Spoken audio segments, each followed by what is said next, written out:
you're very much associated, of course, with, as Howard Cosell would say, Muhammad Ali. This guy was, his influence is still felt today and Yeah, probably he's will be. also there was a time I was very close with him and Foreman and Frazier, that group. I'm very close with. In fact, I'm doing a book on that now. And there was a time I turned to my wife and I said, you know, that guy really, he's one of my 5 best friends in the world. And she said, you're right. Who are the other 4? That's true. Is it true? Oh yeah, he was a very, very close friend of mine, and I don't like to talk about what's happened since. He's not the man I knew. It's not the first time it happened to somebody, and it won't be the last. And he was an amazing guy, though. Amazing guy. You never had to scramble. That was the beautiful thing. I'm in a scrambling thing. I'm writing a column tomorrow. What's that guy going to write? I don't want to write the same thing as him. What are you going to do? With Ali, I never had to worry. We're in Kuala Lumpur. I love that name, in Malaysia. And everybody's running to, all the Malaysians are scurrying around to shoot a picture of me, shoot my thing, and the television sets are going on, the cameras are going, and the poor mayor of Kuala Lumpur can't get any FaceTime. And he's really upset. They're signing the inside of the gloves, for those of you who don't know.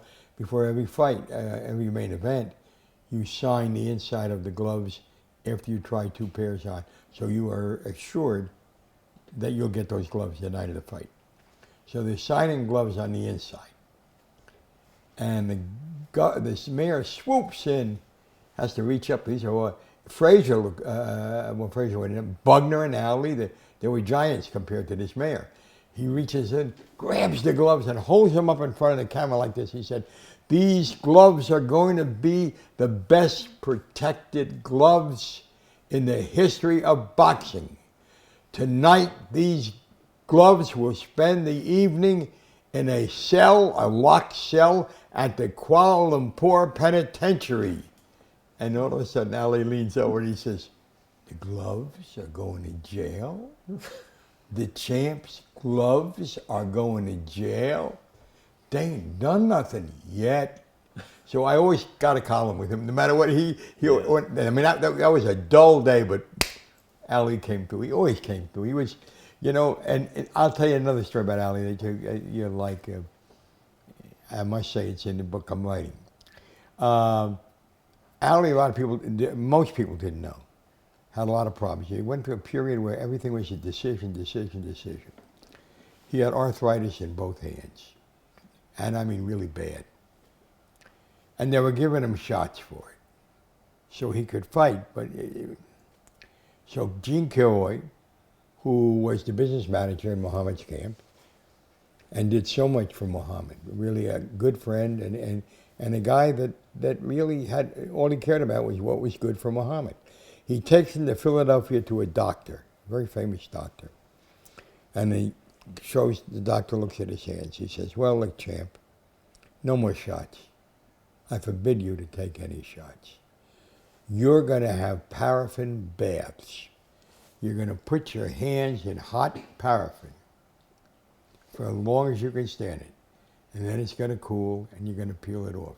And you're going to do that as often as you can do it. And you're going to be okay. Not going to heal anything, but we're going to take away the pain. And I don't know what's happened, all right? Jerry Lisker, rest his soul, was the sports editor of the Post. We go up to Deer Lake. It's 4 days before Ali's leaving for Zaire. And we walk in, and I see him, bang, bang, on a heavy bag. Bang. He hasn't hit the heavy bag in almost 2 years. I look at Jerry, and Jerry looks at me, what's going on? Now, he knew we were there, so it's bang, bang, bang, bang. He's got an audience what he loves. And now he's talking to us while he's banging the bag, not looking at us. I'm going to knock that sucker out. Boom, boom. I'm going to knock that sucker out. Boom, bang. And I said, Jerry, he's going to do it. And Jerry Lisker and I were the only 2 reporters in Kinshasa who picked Ali to win. by knockout. And knocking out George Foreman would be like chopping down a California redwood in those days. And somebody said to me afterwards, "Why did you pick him?" I said, "Let me tell you something about him. Long time ago, he said to me, if I tell you that Muhammad Ali can..." No, let me start that again. A long time ago, he said to me, if I tell you that a mosquito can pull a plow, don't argue with me, hitch him up. And I said, and I hitched him after I saw that performance in the gym. I always felt like that was a perfect time for him to get out, Ali, after Foreman. That's the third time. Three perfect times. Yeah. That was the first, by far.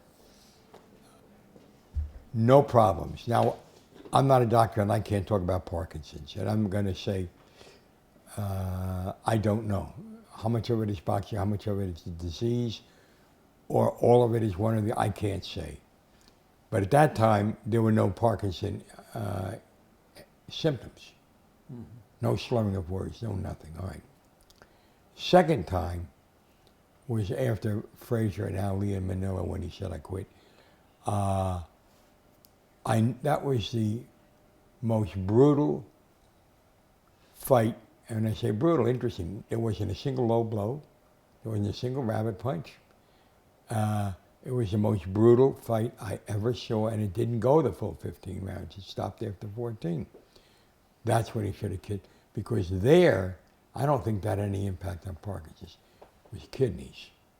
And he was urinating blood for a while after that. There was one other time. I went to the old Statler Hilton Hotel across from Madison Square Garden in New York to try to talk him into quitting. Because I really loved the guy. And I had heard, he had done the only commercial, he gave up all those commercials with his stand on Vietnam. He had one commercial, Raid, the bug killer. I listened to that commercial 10, 15 times. There's one word in it, F-O-G, fog. You shoot it and you get it. It took me about 10, 15 times to understand what the word was. And I really began to get concerned. So I went to see him. He was getting ready to fight Ernie Shavers. Ernie Shavers was the hardest one-punch heavyweight I ever saw in my life. And he never, to my knowledge, hit anybody below the neck. And I thought, this is not a good fight for him, for Ali to go in. Yeah. And we're talking there, and then I explained to him, he's got to go through with the fight. It's a fight. The fight was a theater fight. I think it was a theater fight, which would have put it on a Monday, and I think this is like a Friday. And we're talking, and I start to tell him, I play the bug commercial, and then I play a television, not the whole show. He wanted to hear the whole show, but I play a snippet of it called a show I did called The Last Fight, and it was Foreman and Ali. And you compare the two voices, and you got to know, if you hear it. And I said to him, now let me explain something to you. There was a doctor in Newark, New Jersey, named Martland, M-A-R-T-L-A-N-D. He autopsied 20 or so fighters' brains. Where the autopsy doesn't stand the total test of time is that he only took the bad fighters. So they're going to get hit and hit and hit and hit. He didn't take a guy who seldom got hit. I mean, was Gene Tunney's brain the same as Jack Dempsey when they died? I can't answer that question, but neither could Martland with that. But he did establish what on the street is called punch-drunk syndrome. In medical books, you'll find it as Martland syndrome. I said, Muhammad, let me tell you this about it. If you are beginning to develop it and you stop now, it's going to take 2 years for it to clear up. If after those 2 years or 3 years you go back and fight again, it starts all over again and exacerbates. So I'm saying to you, sooner or later you're going to have to quit. Everybody has to quit. I'm going to have to quit. You're going to have to quit. Why should it be after the Shavers fight? And he said, well, he said, You come to Deer Lake, we'll watch the tapes again, we'll talk. Whatever. I knew it went out the window, there was nothing there. Those are the 3 times I felt he really had to quit. Holmes, he should have even started. Berbick was a joke, but the sad part about Berbick wasn't that he kept fighting, because whatever was going to happen by then. Yeah. Sad part about it, he did it as a favor to somebody. He didn't even have a ring stool in the beginning. They knocked the backs off chairs and put them in the corner. They didn't have a bell when the fight program started. They were using a cowbell. That this guy should go out like that, and that nobody should, raise a hand about it or complain about it, disgraceful. I have to admit he was unique. And my feelings, I've been public before, but I'll say them again. He is not the greatest heavyweight who ever lived. He's not the greatest heavyweight I ever saw. That goes to Joe Louis. But he is the fighter who made the most impact on the 20th century. That's why I laugh when Michael Jordan, great talent, gets to be the athlete of the 20th century. I think ESPN had him there. This is the guy because it's 20th century, and he shaped the latter part of the 20th century. A lot of people don't know because they're too young or they were too upset at the time. Ali didn't always have these people marching behind him and the war is wrong, the war is wrong, the war is wrong. He became the patron saint after they realized they were making progress, the war was going to end, and they sort of gravitated to him. And now he really is the unchallenged icon. Those who hated him the most have swung to his side as far as his abilities go. But I'll tell you one story about that. He's supposed to fight Ernie Terrell in Chicago, and they're going to take away his title. And I don't know whether this is before. I think this is before he didn't take the step forward, but he already expressed his opinions. And most people didn't. I wasn't quite sure whether I believed he'd go to jail. So the fight gets kicked out and winds up in Toronto, and it's not the same fight. He's going to fight George Chuvalo. I go up there, and I walk down Lansdowne Street in Toronto and make a turn off onto this side street to a place called Sully's AC Gym.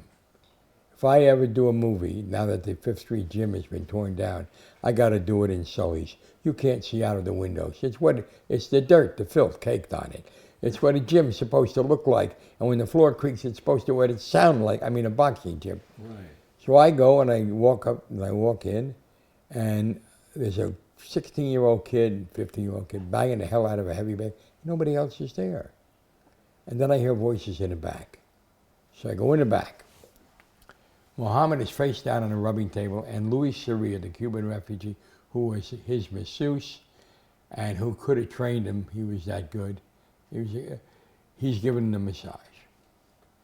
Ali looks up, he sees me, and he says, "What are you doing here?" I said, "Well, someone said there's a fight." He said, "You know this is no fight." I said, "Yeah, but I'm going to tell you what I'm doing here." A lot of young American boys had choices to make. Some of them chose to go to Canada where they could get political asylum. They didn't believe in Vietnam, or they didn't want to go to war, whatever it was. They were welcomed. I'm here. We happen to be in Canada, Muhammad. I want to see if you're going back. Only fight we ever had. Jumped off the rubbing table, got on my face. He said, "You should know better. How can you make it? That's my birth country. You think someone's going to," and I'm quoting your word for word, "you think someone's going to chase me out of my birth country? Are you crazy?"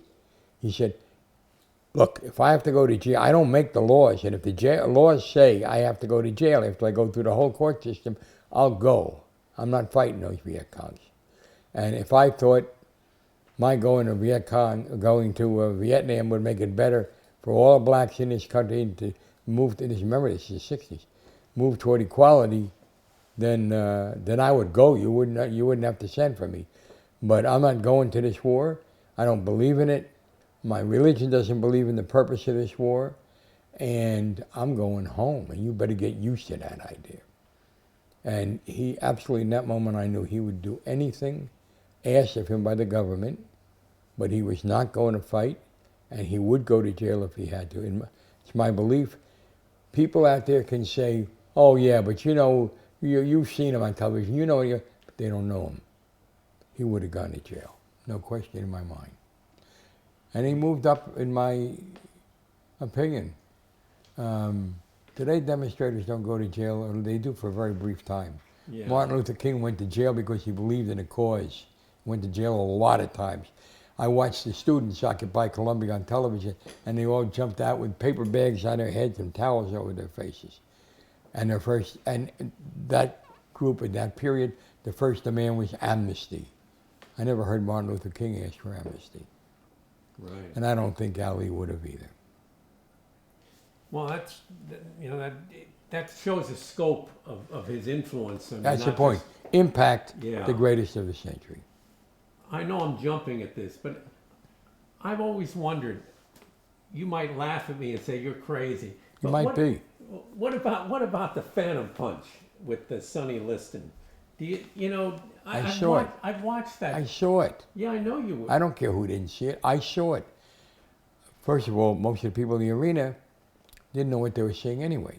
Or in the theaters have camera angles. In those days, far fewer angles than you get now at a fight. I will tell you what happened. People write in, every time I say this on television or anywhere else, people write in and say, you're an imbecile, Sonny threw the fight, blah, blah, blah, because they know, see, they know. They're 2,600 miles away or whatever, but they know. This is what happened. Sonny Liston trained as he had never trained in his life. I was almost convinced that I was going to pick him. Then Ali got a hernia. The fight was called off. 6 months later, Sonny never could get back in that condition. No, Sonny was an old man. I mean, he was a lot older than people think. So he did what I thought he would do. He decided, I have to knock this sucker out, and I have to do it right away because I'm going to win the fight otherwise. He went after him. Look at those films again if you want. He must have missed 15 jabs. Boom, boom. Ali's moving, and he's off. Every time you miss a punch, you're off balance. About the 12, 13, 14, 15, whatever it was that he misses, Ali knows what's coming. He's got his right hand. This is exactly where he has it. And when he sees him miss, he's off balance. All he did was bring the right hand down and chop it. It has to be a punch because there's contact and he goes down. Now the question is this.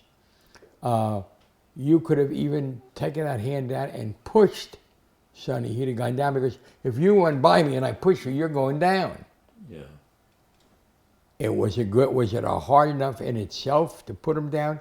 No, lack of balance was. Was that punch in any way, shape, or form able to keep him down? Absolutely not. Sonny Liston decided, and I knew Sonny pretty well, he decided, first of all, Ali's not going to a neutral corner. He's standing over him, and I can hear him. He's yelling, get up, chump, no one's going to believe this. And finally, Walcott, who's the referee, pushes him toward the neutral corner.